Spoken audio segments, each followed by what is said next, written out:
Bien, quelques mots en réponse.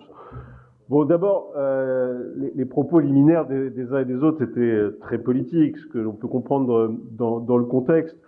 Je partage globalement ce qui a été dit par M. Bonnetter sur le contexte politique d'instabilité et de ce qu'il charrie en termes, ce que cette instabilité charrie en termes de conséquences financières dramatiques pour le pays. Et je partage son étonnement de voir les uns et les autres se plaindre de cette instabilité terrible pour le pays, tout en ayant contribué largement à l'installer dans le pays. Et en effet, je pense en particulier au Parti socialiste, et j'imagine que sur les bancs du Parti socialiste ici, en particulier, il doit y avoir un certain nombre d'élus mal à l'aise quand on pense au Parti républicain qu'a été le Parti socialiste, et quand on voit la stratégie aujourd'hui de soumission à l'indignité et d'un parti anti-républicain qui est la France insoumise, et d'avoir rejoint son combat dans la censure du gouvernement. J'imagine le malaise que certains doivent ressentir. Néanmoins, j'ai quand même une différence forte avec M. Bonnetter, c'est qu'il oublie de citer qui est la principale source de cette instabilité dans notre pays. Il a oublié de le dire quand même, le président de la République, et la gestion des finances publiques depuis 7 ans, d'un budget qui, par ailleurs, s'est construit dans des conditions dramatiques, avec des comptes dont on sait qu'ils ont été cachés aux Français. Et c'est dans ce contexte inédit que la majorité régionale a dû construire un budget que nous avons voulu d'une part responsable et d'autre part un budget qui marque la volonté politique intacte de la région. Responsable, ce budget d'abord car lucide. Lucide sur le contexte financier de notre pays, avec la dégradation récente de la note de la France, de la gravité de la situation, dont on se dit parfois que nos compatriotes ont plus le sentiment, l'acuité que la plupart des élus nationaux, et de la nécessité que, en effet, le prochain budget prenne des mesures. Il fallait adopter le principe de prudence, que les mesures qui seront prises à l'égard des collectivités territoriales reposent sur des mécanismes brutaux que nous avons condamnés les uns et les autres sur l'ensemble de ces bancs, avec le prélèvement sur recettes de 2%, ou qu'il s'agisse de mesures qui ressemblent plus à celles de la dernière évolution en commission mixte paritaire avec l'élargissement de l'assiette. Il y aura à l'évidence des mesures qui impacteront les collectivités territoriales, et ce budget devait acter la prudence. Lucide également ce budget, car les grandes réformes que sur les bancs de la majorité régionale nous appelons de nos voeux ne seront pas pour demain. Le double choc de décentralisation et de débureaucratisation attendra manifestement. L'enchevêtrement des compétences entre l'État et les collectivités territoriales également. Dans un récent rapport, d'ailleurs, Boris Ravignon chiffrait cet enchevêtrement à 7,5 milliards pour les dépenses publiques, avec en effet des mesures qu'il faudra prendre pour clarifier les transferts de compétences. La baisse radicale des dépenses publiques attendra également, et la sortie collective de la croyance que la dépense publique mesure l'efficacité d'une politique publique. Et les derniers indicateurs sur l'éducation nationale, dont le budget n'a jamais été aussi élevé, et la dégringolade de la France dans les classements internationaux le rappellent, de la même manière que les politiques d'orientation qui avaient été menées le rappellent également. Ce n'est pas un budget en augmentation qui garantit l'efficacité d'une politique publique, d'une politique sociale, d'une politique d'éducation. Responsable, ce budget l'est également car il repose sur des principes de sérieux budgétaire.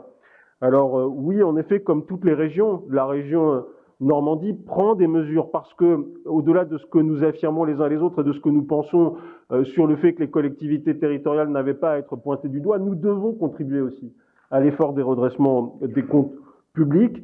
Ce sérieux, il implique des décisions courageuses. J'étais un peu surpris de voir parler moi aussi de la carte grise.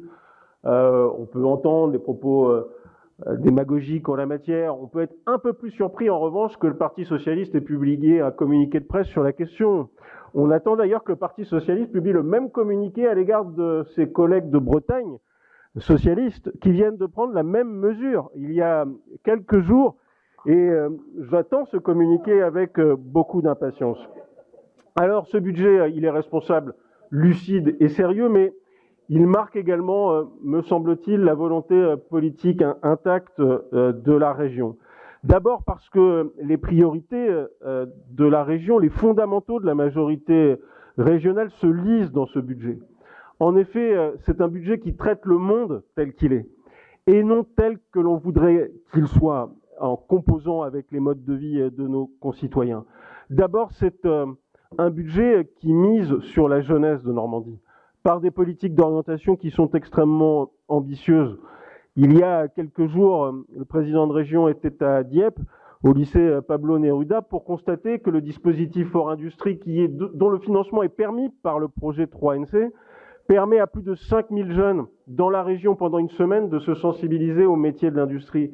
Je regrette que le groupe Normandie Écologie veuille supprimer dans un amendement aujourd'hui dans la séance le financement de 3NC parce que ça aboutit directement à remettre en cause des politiques d'orientation qui permettent aux jeunes d'être sensibilisés à l'industrie, y compris l'industrie décarbonée.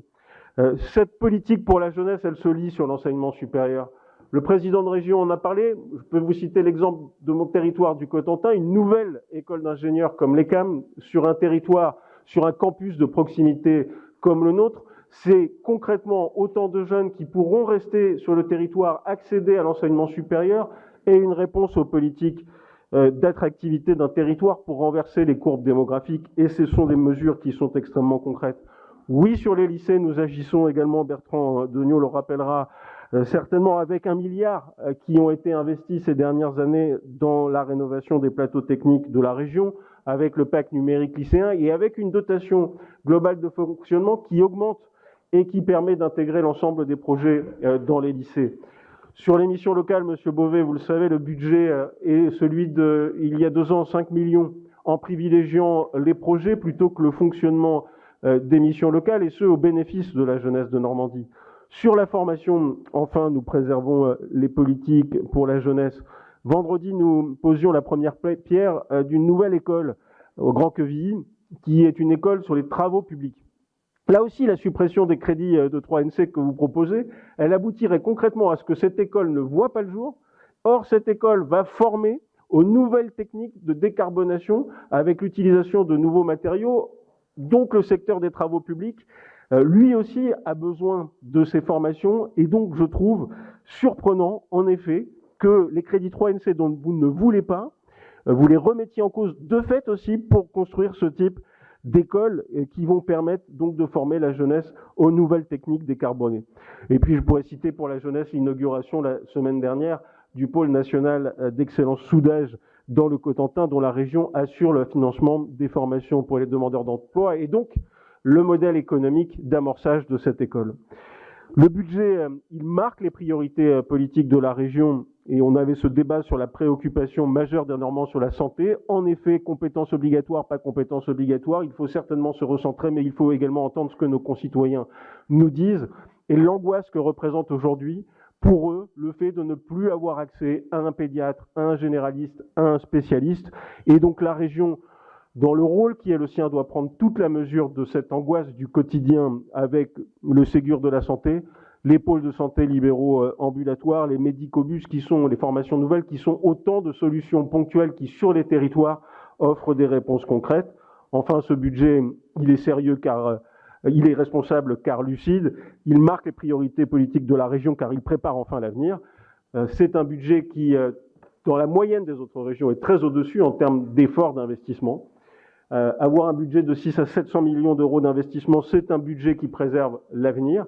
C'est un budget qui, malgré les ajustements demandés sur les contrats de territoire, est bien au-dessus des indicateurs, parfois le triple de certaines régions sur l'investissement par habitant. Et que oui, notre rôle face à l'urgence de la situation, face au mur budgétaire dans lequel nous sommes, c'est de tenir debout, comme les collectivités le font aujourd'hui dans notre pays, tenir debout parce qu'il y va du rayonnement de la Normandie. Et on le voyait avec Fesneau depuis notre dernière plénière, avec 58 000 Normands qui ont fréquenté l'événement contre 15 000 au démarrage. Tenir debout face à la situation que connaissent les entreprises de notre pays aujourd'hui, qui connaissent un niveau de défaillance historique, 63 000, une baisse de 5% dans le bâtiment pour les entreprises, les petites entreprises du bâtiment, et qu'il nous faut être à la hauteur de leurs attentes. Voilà en quoi ce budget me semble prendre la dimension de la crise que nous connaissons, du mur de la dette qui attend notre pays et de la nécessité pour notre collectivité d'être au rendez-vous des attentes à la fois des entreprises mais également des Normands. Je vous remercie.